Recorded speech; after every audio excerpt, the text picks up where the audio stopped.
सबों को जय यीशु। आज के इस दिन में आप सबों का मैं स्वागत करता हूँ। प्रभु से आज के इस दिन विशेष रूप से प्रार्थना करें कि हम प्रभु वचनों को हृदय में संचोए रखने का एक कृपा अभिषेक आज के इस दिन प्रभु हमें प्रदान करे। जो वचन हम सुन रहे हैं उन वचनों के द्वारा प्रभु हमें हमारे विश्वास को फिर से मजबूत बनाए, बुलंद बनाए। प्रभु से प्रार्थना करें, आत्मा का अभिषेक मांगे, सभी संतों स्वर्गदूतों की विशेष कृपा अभिषेक मांगे। प्रियजनों, एफेसियों के पत्र अध्याय 2 पद संख्या 8 में हम इस प्रकार पढ़ते हैं कि विश्वास ईश्वर का देन है, विश्वास प्रभु का वरदान है। कहा जाता है कि जो हम विश्वास करता है वैसा ही होता है। जैसे हम विश्वास करते हैं वैसा ही हमारे जीवन में होता है। प्रभु बार बार अपने जीवन काल में कितनों की जीवन में महान कार्य किए हैं और एक एक चमत्कार के पहले प्रभु लोगों से अवश्य पूछता है, क्या तुम विश्वास करते हो कि मैं ये तुम्हारे लिए कर सकता है? लाजरुस को जीवनदान देने से पहले यीशु ने मरता से इस प्रकार बोलते हैं, यदि तुम विश्वास करोगे तो ईश्वर की महिमा देखोगे। विश्वास करेंगे प्रियजनों, प्रभु की महिमा हम देख सकेंगे। ये मैं इसलिए कहना चाहूँगा कि नॉर्थ ईस्ट मिशन की शुरुआत भी इसी प्रकार हुआ। 2002 में जब हम पहली बार नॉर्थ ईस्ट में गए, मुझे अभी भी एक एक जगह 2002 में जब सफ़र किया, एक एक पल अभी भी मन में ताज़ा है। फादर बॉबी और मैं करीब 9 लोग न्यू बोंगईगांव रेलवे स्टेशन में उतरा। वहाँ एकदम निकट एक पैरिश है बहुलाउगड़ी। मैं बोंगईगांव में करीब 5 साल रहा।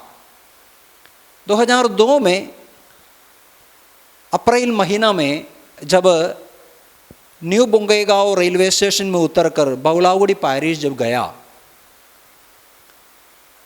वहाँ के हरियाली, बहुत सुंदर सा एक गिरिजा, बहुत बड़ा स्कूल, कॉन्वेंट और काफ़ी ज़मीन एकदम हरियाली पेड़ों से, नारियल के पेड़ों से सब भरा हुआ सब देखकर मन काफ़ी खुश हो गए।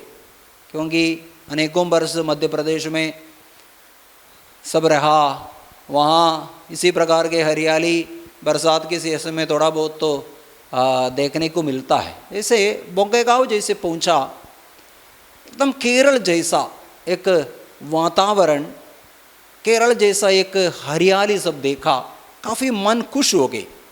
और नॉर्थ ईस्ट में हम करीब 15-20 दिन घूमे। तोरा डायसिस में सभी नॉर्थ ईस्ट के सभी स्टेट्स पर, मिज़ोरम छोड़ के बस उसके बॉर्डर तक गए, सभी जगह घूमे, बहुत ही अच्छा लगा। तो वहाँ बहुलाउगड़ी में सुबह नाश्ता करके जब ऐसे घूम रहे थे, तब हम दोनों के बीच में ऐसे एक बस यूजुअल ऐसे बात हुआ, यहाँ पर एक मिशन स्टेशन शुरू कर पाए तो कितना अच्छा रहेगा, कितना अच्छा होगा। बिना कुछ सोच समझे ऐसे हमारे मुंह से ऐसे निकले, यहाँ पर एक संस्था की शुरुआत किया जाए तो कितना सुखद है, कितना अच्छा है। शायद वहाँ के हरियाली सब देखकर या कुछ लोगों को देखकर पता नहीं है क्यों ऐसे मन से निकले, लेकिन जब हमारे शब्द मुंह से जैसे निकले, एक इससे छोटी सी बात, शायद दोस्तों के बीच की एक बात, लेकिन वो बात भी प्रभु के लिए कोई भी बात असंभव सा नहीं है। कोई भी घटना, कोई भी बात हमारे जीवन के जो बात जो हम स्वीकार करते, जो बोलते हैं, वो बात भी प्रभु बेकार जाने नहीं देता। कुछ दिन हम गांव बस्ती में सब रहे, बहुत ही यादगार रहा। घूम के फिर कलकत्ता आया, केरल गए, लौट के आया। और उसके बाद 2007 में जब फादर शाहजी वेड़तेड़त गाटिल, फादर बॉबी और मैं, हम तीनों जब उत्तर प्रदेश के प्रभुधाम आश्रम में कार्यरत थे, उस समय बड़े उपवास काल में एक बार डिवाइन यूथ के द्वारा कुछ साधनाएं अरुणाचल प्रदेश में लिया गया।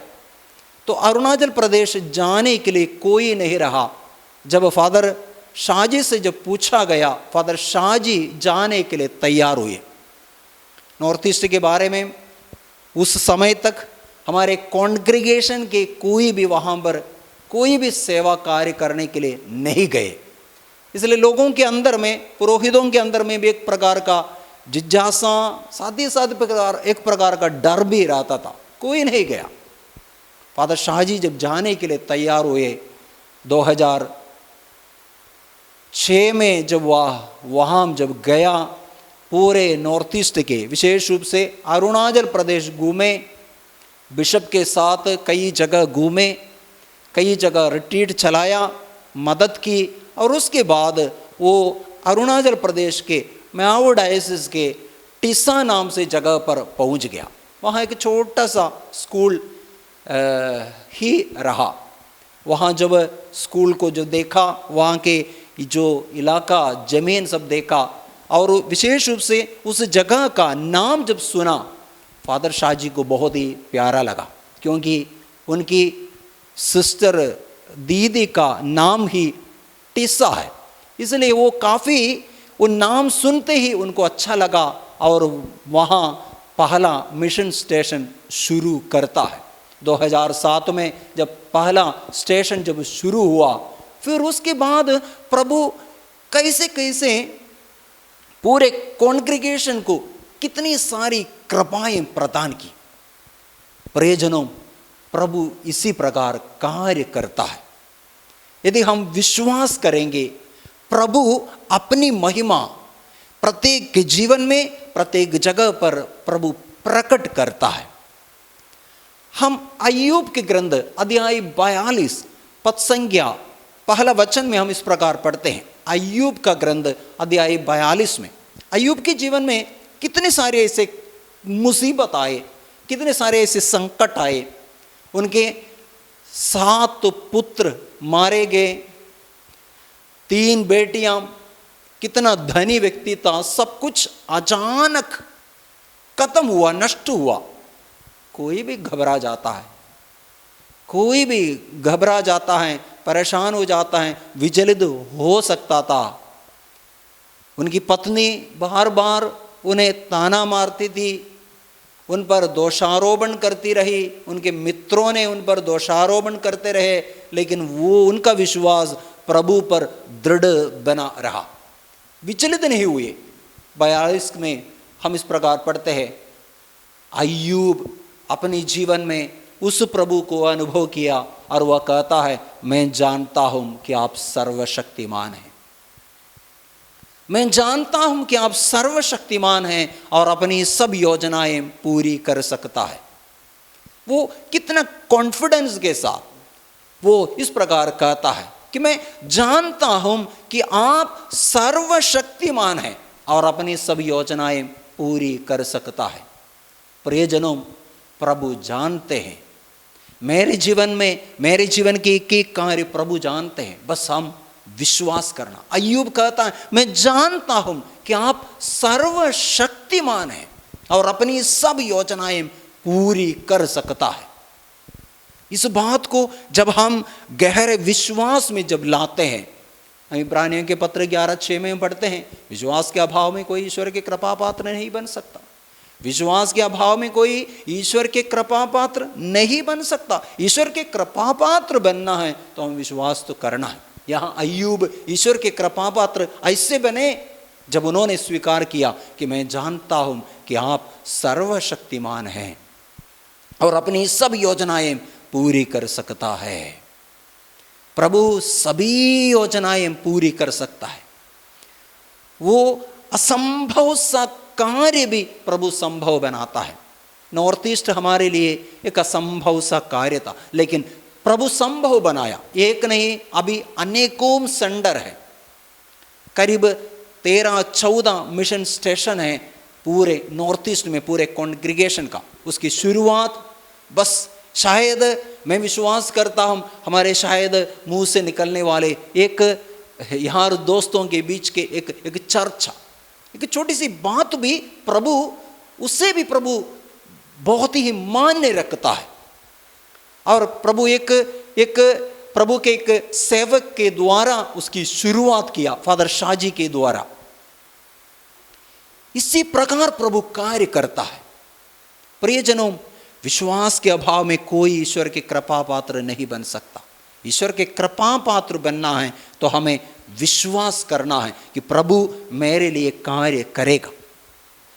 और पाप क्या है?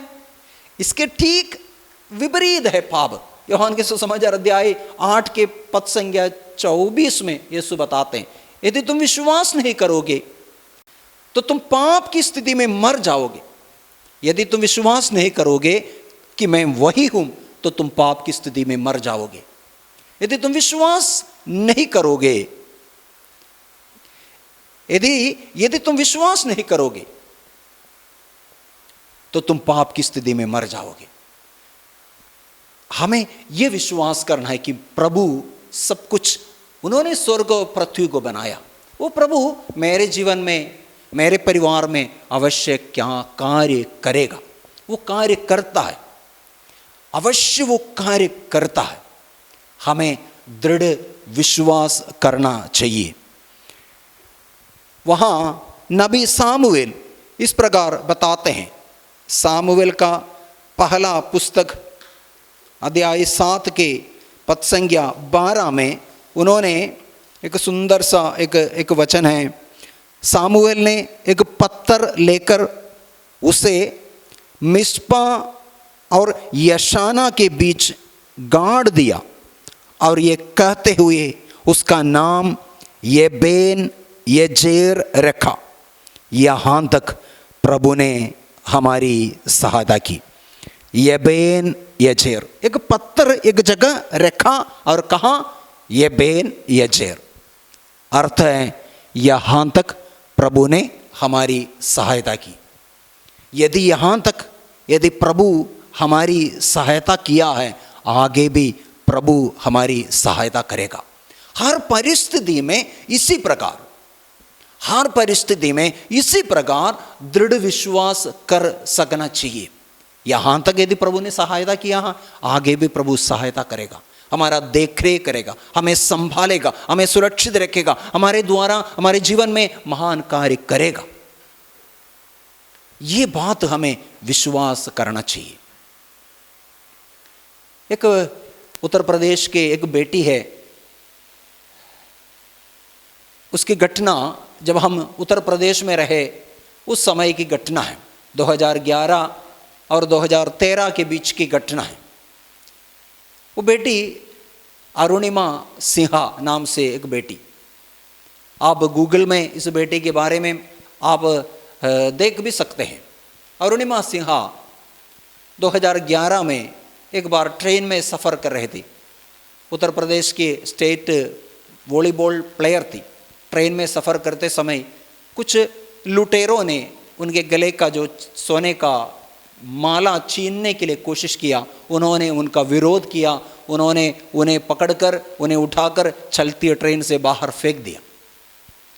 चलती ट्रेन से जैसे बाहर फेंका, जैसे फेंक रहे थे, उन्होंने दूसरी पटरी की ओर देखा, तब ट्रेन आते हुए उनको दिखाई दी। इतने में वो पटरी पर गिर गई, ट्रेन उनके ऊपर से चढ़ गई, उनके बाएं पैर पूरा कट गया। और बताती है 49 ट्रेन इधर से उधर, उधर से इधर गुजरता रहा। कभी कभी उनका होश उड़ जाते थे। कभी रात में जब उनके होश आते थे, शाम के समय में ये घटना घटित हुई। पूरे करीब करीब 12 घंटा वो पटरी पर पड़ी रही। उनका स्पाइनल कोड के कई हड्डियां टूटे, बहुत बुरी तरह से घायल हुए, लेकिन मरी नहीं, मरी नहीं। निरंतर वो, कभी कभी उनका होश उड़ जाते थे, कभी जब होश आते थे वो चिल्लाती रही। कभी वो बताती है, कभी जो होश आते थे तब वो बताती है कि मुझे कभी कभी मुझे लग रहा था कि मेरे कच्चा मांस कीड़े खाते हुए उनको लग रहे थे। अगला दिन सुबह कोई उसे देखा, उन्हें लखनऊ अस्पताल में ले गए, वहाँ से दिल्ली एम्स में उन्हें भर्ती किया। 4 दिन तक वह बेहोश पड़ी रही। जब 4 दिन के बाद जब उनके होश आया, तब उनके परिजनों ने उनसे कहा, अरुणिमा तुम्हारा एक पैर कट गया है। डॉक्टरों ने उनसे कहा, बेटा तुम्हें बहुत समय तक आराम करने की ज़रूरत है, क्योंकि तुम्हारे एक पैर नहीं रहे, तुम्हारे शरीर के बहुत सारे हड्डियां टूटे हैं, अभी बहुत आराम करने की ज़रूरत है। लेकिन ये बेटी, जिसके मन में एक बहुत बड़ा इच्छा अभिलाषा रहा कि मुझे एवरेस्ट के ऊपर चढ़ना है, जब उन्होंने बताई कि मुझे एवरेस्ट के ऊपर चढ़ना है, एवरेस्ट पहाड़ के चोटी तक पहुंचना है, तब बहुतों ने उनका हंसी मजाक करने लगे, क्योंकि उनके लिए यह संभव सा कार्य था। जिनका दोनों पैर हैं, जो स्वस्थ है, वे एवरेस्ट के ऊपर चढ़ नहीं पाते हैं, और ये विकलांग है, एक पैर नहीं है, और एक पैर नहीं रहते हुए भी वो एवरेस्ट के ऊपर चढ़ने की सपना जब देखती है, तब कुछ लोगों ने अवश्य उनके साथ दिया। वो बताती है 23 महीना उन्होंने कठिन परिश्रम की। 23 महीना कठिन परिश्रम करते करते उन्होंने एवरेस्ट के ऊपर चढ़ने के लिए उनका सफ़र शुरू किया। 2013 मई महीना में एवरेस्ट के ऊपर चढ़ते चढ़ते वहाँ चोटी जब दूर चोटी तो जब दिखाई दिया, तब उनको लगा उनका ऑक्सीजन का सिलेंडर भी, उनका ऑक्सीजन सिलेंडर भी खत्म हो रहे हैं। तब उनको लगा ये सिलेंडर के साथ मैं वहाँ तक पहुँच नहीं सकूँगी, यदि वहाँ पहुँचाने तक ये सिलेंडर यदि रह जाए, लेकिन उतरते समय अवश्य मैं मर जाऊँगी। इसलिए जब वो ऐसे सोच के जैसे आगे जब चढ़ रहे थे, तब एक एकदम स्ट्रोंग बलवान एक व्यक्ति के लाश बगल में पड़ा हुआ उन्होंने देखी। जब उनके लाश तक जैसे पहुंच के जब देखा, वहाँ उनका ऑक्सीजन एकदम भरा हुआ ऑक्सीजन सिलेंडर उन्होंने पाई, और वो सिलेंडर निकाल कर वो अपने कंधे पर रखी, और उस सिलेंडर के ऑक्सीजन सिलेंडर के सहारे वो एवरेस्ट के चोटी तक पहुंच गई और लौट के आई।